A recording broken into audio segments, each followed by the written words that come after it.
कि इंडोनेशिया में भूकंप आएगा, दिल्ली में भूकंप आएगा, इंडिया में भूकंप आएगा, और बहुत सारी बातें पूरी हुई। प्यार के नीचे 100 से ज्यादा लंबी और गहरी फॉल्स है। इसमें से कुछ दिल्ली हरिद्वार रिज, दिल्ली सरगोधा रिज और ग्रेट बाउंड्री फॉल्ट पर है। वैज्ञानिकों को हिमालय में 20 ऐसे डेंजर जोन मिले हैं जहां कभी भी 8 या उससे ज्यादा रिक्टर स्केल से भूकंप आ सकता है। भूकंप आ रहे हैं इंडिया में भी। आपने अब तक भूकंप के झटके देखे हैं, लेकिन इंडिया में भी आप भूकंप से मैं देख रहा हूँ। एनसीआर में तकरीबन 3.5 करोड़ की आबादी रहती है, यानी इतनी बड़ी आबादी पर तेज भूकंप का खतरा मंडरा रहा है। दिल्ली खुद सेस्मिक जोन 4 में आती है। बहुत सारी जगहें सुनेंगे जहाँ सूखा पड़ जाएगा, और ऐसी जगह सुनेंगे धरती अंदर। प्रकृति ही धरती का विभाजन कर रही है, तो आप क्या कहेंगे? ये खबर आपको हैरान भी करेगी और डरा भी देगी, क्योंकि दुनिया का दूसरा सबसे बड़ा महाद्वीप 2 हिस्सों में टूट रहा है और इसी के साथ एक नए महासागर का निर्माण भी हो रहा है। मार्च के बाद से वैसे देख रहा हूँ, मार्च से कुछ ऐसा सफर में भी प्रॉब्लम आ सकती है। परमेश्वर आपको हर चीज के अंदर सुरक्षा देना चाहता है यीशु मसीह का नाम। परमेश्वर जो है जो बोलता है वो करता है। अभी आपने सुना पिछले दिनों में जो प्रभु ने बताया कि इंडोनेशिया में भूकंप आएगा, दिल्ली में भूकंप आएगा, इंडिया में भूकंप आएगा, और बहुत सारी बातें पूरी हुई। और एक जगह कहा था किसी देश के अंदर जहाज गिरेगा और प्रॉब्लम हो जाएगी। मैं फिर कह रहा हूँ कि लेकिन जो लोग समझते हैं परमेश्वर करता है उनके लिए, सुरक्षा भी देता है। जो लोग नहीं विश्वास करते हैं गाल मारकर चले जाते हैं। बाइबल में लिखा जो गाल बजाता है उसका विनाश हो जाता है। मतलब कि जैसे कि आया बड़ा अपनी मम्मी को, अपने डैडी को, अपने परिवार को मतलब कि तुच्छ जानते हैं, अपने से बड़ों का आदर नहीं करते, तुच्छ जानते हैं, या भविष्यता का आदर नहीं करते, तुच्छ जानते हैं, और वो लोग प्रॉब्लम में जाते हैं। जो लोग यीशु मसीह नबी था और जब वो धरती पर था तो बहुत सारे लोगों ने उसकी बात का विश्वास नहीं किया और उन्होंने नुकसान उठाया। ऐसे ही बहुत सारे लोग इस समय ऑनलाइन चर्च में जुड़े हुए हैं, जो लोग विश्वास के साथ जुड़े हुए हैं। मैं कह रहा हूं प्रतिफल आपकी गोद में होगा यीशु मसीह के नाम में। आप आशीषों को देखेंगे और आपकी ब्लेसिंग खुलेगी। मैं कह रहा हूं कि पवित्र आत्मा ने उस समय भी, पुराने नियम में भी लूत को कहा कि अपनी पत्नी को बोल पीछे मुड़ के नहीं देखना, और लेकिन उसने पीछे मुड़ के देखा और नमक का खंबा बन गई। आज बहुत सारे लोग जो है इन गलतियों को करते हैं कि भविष्यता किस लिए होता है? भविष्यता आपको दिशा दिखाता है। हमारी भविष्यवाणी आपको दिशा दिखाती है जब आपको समझ में नहीं आ रहा कि मैं अपनी जिंदगी में क्या करूं। मैं कह रहा हूं कि अगर आज आप ऑनलाइन चर्च विश्वास के साथ प्रचार में जुड़े हुए हैं और ऑनलाइन प्रोफेसी में जुड़े हुए हैं, तो मैं कह रहा हूं परमेश्वर आपको दिशा दिखाएगा। ये कोई आपको मैसेज करने से, कमेंट्स करने से प्रोफेसी नहीं करूंगा मैं। परमेश्वर का आत्मा जो मुझे अगुवाई करेगा मैं उसके द्वारा आपको प्रोफेसी दूंगा, ताकि आप लोग पवित्र आत्मा के अनुग्रह में उस दिशा को पकड़ें और ब्लेसिंग को देखें। आज पवित्र आत्मा आपके लिए अद्भुत काम करना चाहता है। ये पाल में देखो जो बताया गया पवित्र आत्मा ने पूरा किया, लेकिन परमेश्वर आशीष दे और शांति दे उन घरों में भी जिन घरों में हादसा हुआ। क्यों बताया गया? इसलिए बताया कि ताकि आप लोग समझें कि सफर में जाना है या नहीं जाना है, क्या करना है क्या नहीं करना। क्योंकि बाइबल प्रकाशित वाक्य में पहले से भविष्यवाणी की पुस्तक है ये, कि पवित्र आत्मा ने सब चीजों के बारे में पहले से बताया। सबको जय मसीह की। मैं प्रोफेट बजिंदर सिंह परमेश्वर का धन्यवाद करता हूं और आप सबका भी धन्यवाद करता हूं कि जो लोग इस समय ऑनलाइन है। आज मैं विश्वास दिलाता हूं उन लोगों को जो इस समय बड़ी देर से घंटों से आप आराधना कर रहे थे आज ऑनलाइन चर्च बैठकर, और इस समय आप गवाहियां सुन रहे थे। परमेश्वर आपकी जिंदगियों में ब्लेसिंग देगा और परमेश्वर आपके जीवनों में बहुत सारी आशीषें स्वर्ग से रिलीज करे। मैं आप सबके लिए दुआ करना चाहता हूं। आइए हम सब हाथ उठाएंगे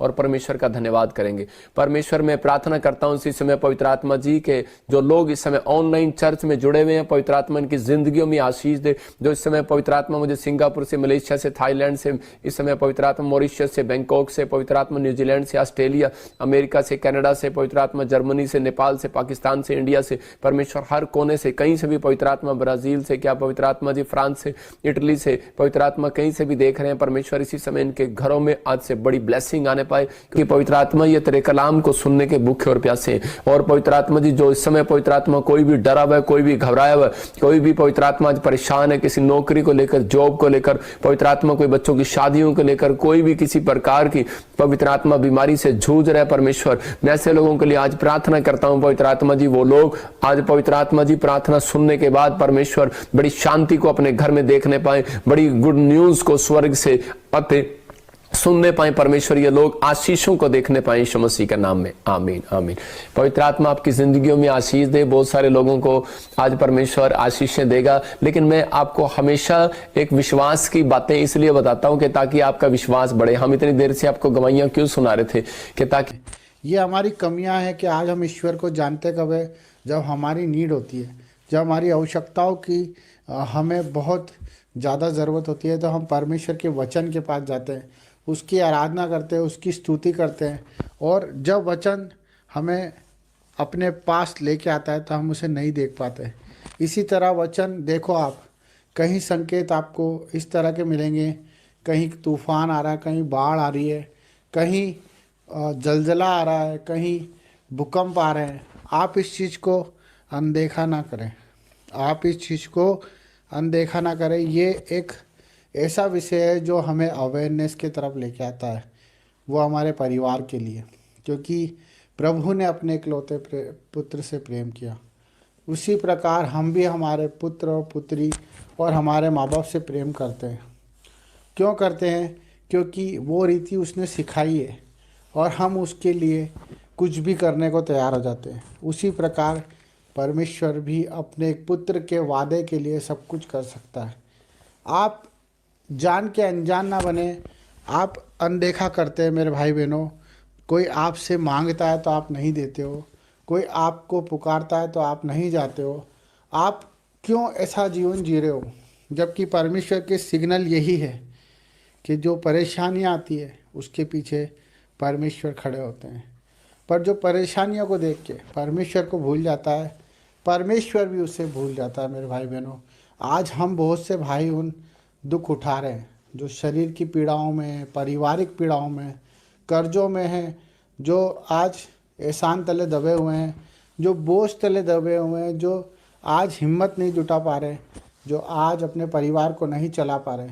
ये सब बातें प्रकृति के रूप में हमें सिग्नल देती है, जो परमेश्वर के वचन के द्वारा हमें, जिस तरह से एक पुलिस वाला आराधना करता है, जिस हम इस सृष्टि में आए हैं, हम जिस दिन अपनी फ़िक्र करना छोड़ देंगे, जिस दिन हम दूसरों की फ़िक्र करना शुरू कर देंगे, उस दिन आपको परमेश्वर की हर एक बात सुनाई भी देगी और दिखाई भी देगी। हमें अपने दर्दों को, अपने दुखों को आज अपने जीवन से निकाल के फेंकना है।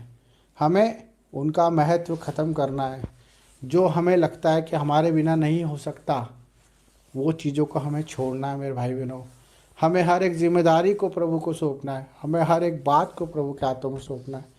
चाहे वो कितनी भी बड़ी बीमारी क्यों ना हो, हमें परमेश्वर के हाथ में ही सौंपना है। चाहे वो कितना ही बड़ा संघर्ष क्यों ना हो, क्योंकि जब आयुब को आप देखते हो बाइबल में कि वो परमेश्वर को कहता था कि अगर परमेश्वर चाहे तो मुझे मार भी दे तो मैं उस पर भरोसा करना नहीं छोड़ूंगा।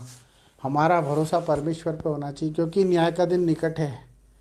आपके न्याय का दिन निकट है, क्योंकि आपने जो करा है उसे आपको प्रभु के सामने रखना पड़ेगा। इसलिए मन फिराओ, पश्चाताप करो, प्रभु के करीब आओ, दुआएं करो, प्रार्थना करो। इसी से बचोगे,